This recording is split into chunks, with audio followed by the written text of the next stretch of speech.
በአባቶቻችሁ አትማሉ። አባቴን እማዬን ክልክል ነው በእስልምና። ማየ ሆነ ይማል በአላህ አላ ይተው። ነቢያችን እንዲህ ብለው ነው ያስተማሩ። ህዝባው እንደ ተራ ነው የሚያዩ። በአላህ እኮ የውሸቴን ብምል እመርጣለሁ የእውነቴን ከአላህ ውጭ ባላ አካል ከመመል። በአላህ ላይ በውሸት መማል ትልቅ ወንጀል ነው። ከአላህ ውጭ ባላ አካል በእውነት እንኳ ብትምል ሽርክ ነው።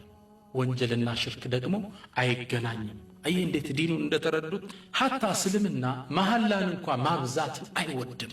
አላህ ቁርአን ላይ ምን ይለናል?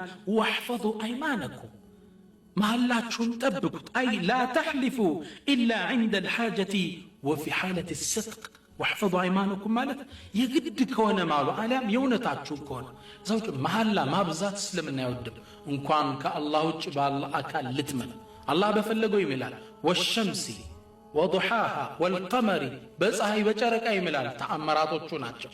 እኛ ግን በአላህ ብቻ እንጂ በማንም መማል አይፈቀድልንም።